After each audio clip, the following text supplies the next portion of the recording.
चाणक्य का जन्म एक बहुत ही निर्धन परिवार में 400 ईसा पूर्व में हुआ था। उनका स्वभाव बचपन से ही बहुत उग्र था, इसीलिए उन्हें कौटिल्य के नाम से भी जाना जाता है और इसके अलावा उन्हें विष्णुगुप्त के नाम से भी जाना जाता है। चाणक्य ने उस समय के महान शिक्षा के केंद्र में शिक्षा ग्रहण की थी। उनका रंग काला और रूप बदसूरत था। ईसा के जन्म से कोई 400 वर्ष पूर्व भारत में चाणक्य नामक एक महापुरुष ने जन्म लिया था। चाणक्य के आरंभिक जीवन के संबंध में अनेक किंवदंतियां प्रचलित हैं। एक किंवदंती के आधार पर उनके जीवन की एक मनोरंजक घटना यूं बताई जाती है कि एक बार चाणक्य की माता अपने बेटे का मुंह देखते देखते एकदम रो पड़ी। चाणक्य अपनी माँ को रोते हुए देख आश्चर्य में पड़ गए। उन्होंने पूछा, माँ तुम मुझे देखकर एकदम क्यों रो पड़ी? चाणक्य की माँ बोली, बेटा तेरे भाग्य में बड़ा राजा होना लिखा है, तू राजा हो जाने पर अपनी माँ को जरूर भूल जाएगा। बस यही सोचकर मेरे आंसू निकल पड़े। चाणक्य ने पूछा, लेकिन तुमने ये कैसे जाना कि मेरे भाग्य में राजा बनना लिखा है? माँ बोली, तुम्हारे सामने वाली दो दांत बताते हैं कि तुम राजा बनोगे। चाणक्य ने बाहर जाकर एक पत्थर उठाया और अपने दोनों दांत तोड़कर फेंक दिए। लौटकर बोला, लो माँ, मैं अपने राज लक्षण वाले दोनों दांत तोड़ आया हूँ। अब न मैं राजा बनूंगा और न तुम्हें छोड़कर जाऊंगा। तुम्हारी ममता के सामने संसार की सभी चीजें तुच्छ हैं। इस प्रसंग से पता चलता है कि वे कितने कोमल मन की थे। चाणक्य तक्षशिला के एक विद्वान ब्राह्मण थे। तक्षशिला उन दिनों सभी प्रकार की विद्याओं का केंद्र था। तक्षशिला के समान ही उस जमाने में मगध की राजधानी पाटलिपुत्र भी शिक्षा का प्रसिद्ध केंद्र था। तक्षशिला में अपना अध्ययन पूरा करके चाणक्य पाटलिपुत्र में और अध्ययन के लिए आ गए।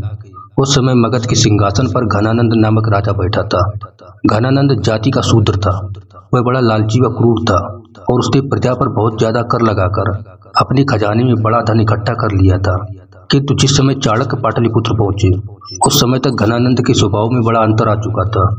दान बांटने के लिए उसने एक दानशाला खोल दी थी और उसके प्रबंध के लिए एक समिति बना दी थी। इसका अध्यक्ष कोई ब्राह्मण होता था। यह नियम बना दिया गया कि समिति का अध्यक्ष 1 करोड़ मुद्रा तक का दान किसी को भी दे सकता है। चाणक्य विद्वान तो थे ही, अतः शीघ्र ही उनकी योग्यता और विद्वता का सिक्का पाटलिपुत्र में भी जम गया। उन्हें दानशाला प्रबंध समिति का अध्यक्ष नियुक्त कर दिया गया। चाणक्य जहाँ विद्वान और अनोखी प्रतिभा वाले थे, वहीं उनके साथ एक कठिनाई भी थी। वे बहुत ही बदसूरत और रंग की बिल्कुल काली थे। भाग्य की बात है कि एक दिन घनानंद ने अपने दरबार में चाणक्य को बुलाया। इससे पहले उसने उन्हें देखा नहीं था। चाणक्य की सूरत देखते ही राजा को क्रोध चढ़ाया और उसने आज्ञा दी कि चाणक्य को दरबार से बाहर किया जाए। इतना सुनकर चाणक्य ने क्रोधवश घनानंद को ललकारा और कहा, किसी को बाहर अगर निकालना ही है तो विदेशी शक्तियों को अपने देश से निकालो, अन्यथा स्वयं को वीर समझने का दम भरना बंद कर दो। चाणक्य की बात सुनकर घनानंद आग बबूला हो उठा। उसने लात से चाणक्य के वक्ष स्थल पर जोरदार प्रहार कर दिया। चाणक्य भला यह अपमान कैसे सहन कर सकते थे? उन्हें भी बहुत क्रोध आया। मारे गुस्से के थरथर कांपते हुए उन्होंने दरबार में अपनी चोटी खोल दी और राजा की तरफ मुंह करके बोले, नीच, तूने आज मेरा भारी दरबार में जो अपमान किया है उसका बदला मैं तुझसे अवश्य लूंगा। मैं तुझे और तेरे वंश को मटिया मेट करके मगध के राज सिंहासन पर किसी श्रेष्ठ व्यक्ति को बिठाऊंगा। मैं जब तक ऐसा नहीं कर लूंगा तब तक अपनी चोटी नहीं बांधूंगा। यह कहकर चाणक्य गुस्से में ही दरबार छोड़कर बाहर चले गए। वह पाटलिपुत्र से बाहर जा रहे थे कि तभी अचानक उनकी भेंट चंद्रगुप्त से हो गई। यही चंद्रगुप्त बाद में चंद्रगुप्त मौर्य के नाम से इतिहास में प्रसिद्ध हुआ। चंद्रगुप्त को देखकर चाणक्य को लगा कि उसमें सचमुच ही राजा बनने के सारे लक्षण हैं। बस वह उसे अपने साथ लेकर तक्षशिला चले गए। वहां पर उन्होंने चंद्रगुप्त को 7-8 वर्ष तक शस्त्र विद्या और शास्त्रों की पूरी शिक्षा दी और अपनी देखरेख में उसे सब प्रकार की विद्याएं सिखाकर सर्वगुण संपन्न योद्धा बना दिया। बाद में चाणक्य ने चंद्रगुप्त के द्वारा ही नंद वंश का नाश करवाया। जिस समय चंद्रगुप्त तक्षशिला में चाणक्य के पास रहकर शस्त्र विद्या और शास्त्रों का अध्ययन कर रहा था, लगभग उसी समय भारत पर मकदूनिया के राजा सिकंदर ने हमला किया था। यह ईसा से 327 वर्ष पहले की बात है। सिकंदर सारे यूनान पर अधिकार कर चुका था और उसकी फौजें ईरान के विशाल साम्राज्य को रोधती हुई भारत की तरफ बढ़ रही थीं। वह सारे संसार को जीतने का स्वप्न देख रहा था। सिकंदर के हमले के समय भारत के पश्चिमी भाग में सिंधु नदी की घाटी और पंजाब में अनेक छोटे छोटे राज्य थे। यूनान की प्रबल और सुसंगठित सेना के सामने ये छोटे छोटे राज्य टिक नहीं सके। कुछ राजाओं ने सिकंदर का बहादुरी से सामना किया। इनमें राजा पुरु का नाम सबसे ऊपर आता है। उसने सिकंदर की तूफानी बाढ़ को बहुत बहादुरी से रोका, जो जग जाहिर है।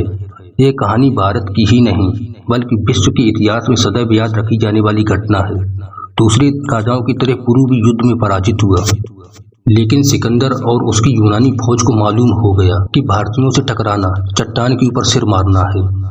उनकी हिम्मत ब्यास नदी को पार करके आगे बढ़ने की नहीं रही थी। सेना ने आगे बढ़ने से इनकार कर दिया, इसलिए सिकंदर भारत के जीते हुए भाग पर अपने सूबेदार नियुक्त करके वापस लौट गया। चाणक्य और चंद्रगुप्त दोनों ने देखा कि किस तरह आपसी फूट के कारण भारत के पश्चिमी भाग पर यूनानियों का शासन स्थापित हो गया है। सिकंदर के लौट जाने पर चाणक्य ने देश को यूनानी शासन से मुक्त करवाने का बीड़ा उठाया। उनकी दृष्टि में विदेशी शासन सबसे बड़ी बुराई थी, अतः उन्होंने चंद्रगुप्त को आगे कर पंजाब में एक छोटी सेना संगठित की और उसको इस सेना का सेनापति बनाया। चंद्रगुप्त के हाथ मजबूत करने के लिए चाणक्य ने पंजाब के कुछ पहाड़ी राजाओं को भी अपने साथ मिला लिया। चाणक्य की बुद्धि और चंद्रगुप्त के युद्ध कौशल के मिलने का ही फल था कि सिकंदर के हमले के 3 वर्ष के अंदर ही भारत भूमि से यूनानियों का सफाया हो गया और विदेशी शासन का निशान तक नहीं रहा। इसके बाद चाणक्य ने अपना ध्यान मगध की ओर किया। उन्हें अपनी प्रतिज्ञा अभी तक याद थी।